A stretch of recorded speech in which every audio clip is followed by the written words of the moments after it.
तो भैया अभी अपन आए हैं अंकित पंडित नेवादा जी के पास में। और अपन आज बात कर रहे हैं कि NH-34 के लेके जो आंदोलन चल चल रहा है, जो आंदोलन काय के लाने चल रहा है। सड़क चौड़ीकरण, हम्म। डिवाइडर हम्म। और लाइट, हम्म। इन्हीं सब चीजों को लेकर के जो हमारे जैसे लोग दिन पे दिन खत्म हो रहे हैं। और NH-34 को खूनी सड़क भी कहा जाता है। हाँ। उसकी एक बड़ी वजह यह है कि यहाँ रोज घटनाएं होती हैं सर, रोज। अच्छा, ये जो रोज घटनाएं होती हैं, रोज मौतें होती हैं, जी। इसका जिम्मेदार कौन है? प्रशासन। प्रशासन। जी। और जब अपन लोग NH-34 के टोल से निकलते हैं जी। तो अपन लोग टोल भी देते हैं। जी। तो वो टोल किस लिए देते हैं? टोल सर हम लोग देते हैं कि हमारी गाड़ी कहीं गड़बड़ हो जाए तो टोल वाले हमारी गाड़ी को सही स्पॉट में पहुंचाने का काम करेंगे। हमारा एक्सीडेंट हो जाए, हमें एम्बुलेंस से जो है अस्पताल पहुंचाने का काम करेंगे। हमारे गाड़ी का फ्यूल खत्म हो जाए तो वहां तेल पहुंचाने का काम करेंगे ताकि अगले पंप तक जा सकें। हम अपने परिवार के साथ हैं, गाड़ी हमारी खराब हो जाए या हम थक जाएं, हम रुकना चाहते हैं तो हमें जो है रूम की व्यवस्था भी वहां दी जाती है। लेकिन सर मिलता कुछ नहीं है। जब अपन लोग टोल देते हैं जी। कोई हादसा होता है जी। तो टोल वालों की जिम्मेदारी होती है। बिल्कुल होती है। तो फिर ये क्यों नहीं हो रहा है? इसमें गलती किसकी है? टोल वालों की है, सरकार की है, या जनता की है? यहाँ तो आप तीनों को कहिए, सरकार भी उतनी ही जिम्मेदार है और सरकार तो जिम्मेदार है ही। सरकार चूंकि नियंत्रण नहीं कर पा रही टोल वालों को, उस तरीके से मैनेज नहीं कर पा रही, उनको टाइट नहीं कर पा रही।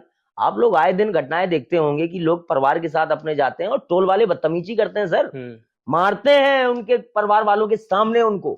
ये स्थितियां हैं टोल वालों की, तो उनकी तो बातें ही ना करो यार दोस्त। और स्थानीय नेताओं का क्या रुझान है? स्थानीय नेता उसी सर, रास्ता से जो है नेता भी गुजरते हैं। स्थानीय नेता देखिए हमारे यहाँ बढ़िया गजब नेता है हमारे यहाँ, अद्भुत नेता है हमारे यहाँ। और उनकी चूंकि गाड़ियां फॉर्च्यूनर और इंडिवर टाइप है तो सेफ्टी फीचर्स उनके पास ज्यादा है, तो उनको कोई दिक्कत नहीं है। और दूसरी चीज ये होती है कि जब कोई बड़ा नेता निकलता है तो उनके लिए रास्ते अपने आप खाली हो जाते हैं सर। तो उन लोगों को समझ में भी नहीं आता कि ये चौड़ा कितना है, कि सकरा कितना है, कि वो लाइट कहाँ से है, कि ऊपर वाली लाइट है कि नीचे वाली है। उनको फर्क नहीं पड़ता।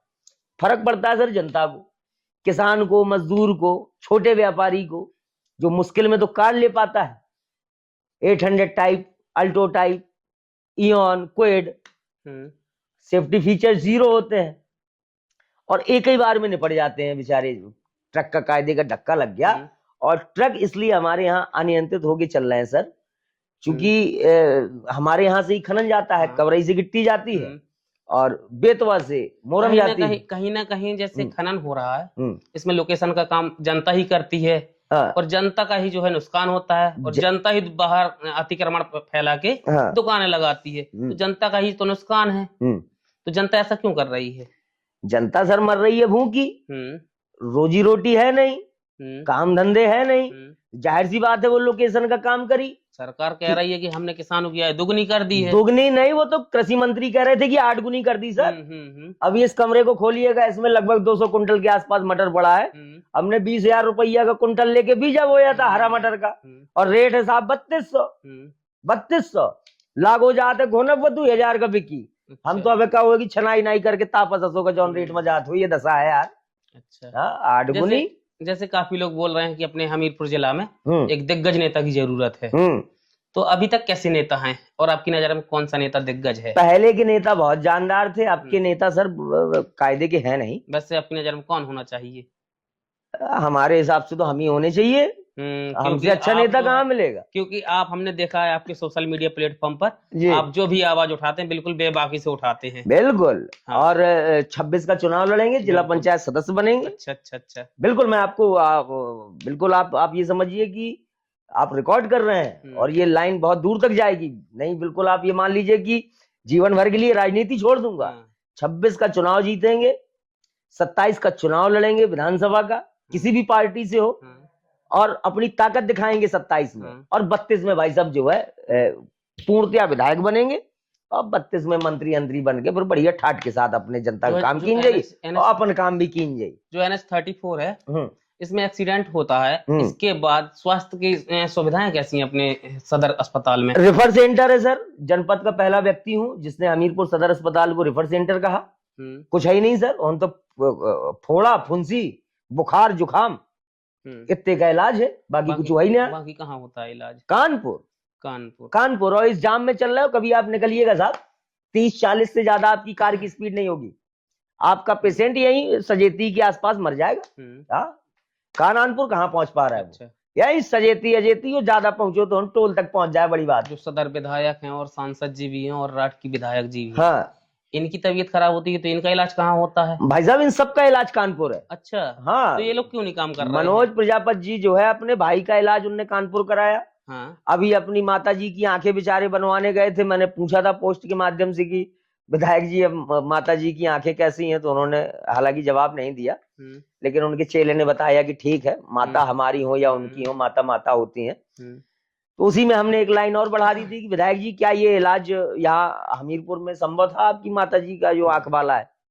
तो कई लोग बोले कि नहीं नहीं, आप ये देखिए कि उन्होंने जो है आम वार्ड में उनको एडमिट कराया, नॉर्मल वार्ड जिसे बोलते हैं। हमको बताओ यार, इस तरीके के एक्सक्यूज देते हो आप लोग। आम वार्ड, अरे यार मैं विधायक बनो, मोरी मातारी का कुछ हुई जाई, या तो जो है मैं अपने व्यवस्था बहुत दनादन रखी हूँ, और या तो पैसा मैं फोटो खिंचा के डरी हूँ ना, एक हमारे न डरी हो कि आदमी मुझसे कही ना कि यार जो आदमी जो है विधायक अपनी मातारी का इलाज अपने नहीं करा पा रहा हो, वो फोटो कह के डाल रहा हो। अभी जैसे हमने ये भी सुना है कि विधायक जी हैं, इनका कोई पर्सनल डॉक्टर भी रहता है क्या? बिल्कुल पर्सनल रहते होंगे सर। इस वजह से ये अस्पताल की व्यवस्था नहीं सुधार पा रहे हैं। सुनिए, जब हम भी विधायक बनेंगे तो अपन पर्सनल डॉक्टर रखबे, ऑक्सीजन सिलेंडर घरे धरवे, जितनी मशीनरी है तो 2-4-10 करोड़ की मशीनरी तो मैं अपने घरे लगाई, सब कुछ हो कि अचानक मुझे कुछ हो जाए तो एक आठ ठैया हार्ट, किडनी, फेफड़ा जो कुछ चलत हो उन सब खरीद के धल नहीं हो जहां मिलत हुई आर्टिफिशियल, चूंकि देखता हूं मैं कि ये सब आने लगा है, सब कुछ लेके धल नहीं होगी। जितने टाइम मुझे दिक्कत हो उनको डॉक्टर जल्दी बदल। हाँ, जिंदा रहना है सर, सेवा करनी है, अपनी भी करनी है। हाँ बिल्कुल, लक्ष्य है हमारा कि जब जो है, जैसे हम पूर्व के नेताओं को देख पा रहे हैं कि 7-8 पीढ़ियों की व्यवस्था करके जा रहे हैं, और मेरा लक्ष्य आपके लाइव के माध्यम से बताना चाह रहा हूं, मैं इतना टारगेट करे हूं कि मैं कम से कम 51 पीढ़ी तभी चली जाए जब मोरे हिन ईडी और सीबीआई का छापा डले, टनन में सोना पकड़ो जाए।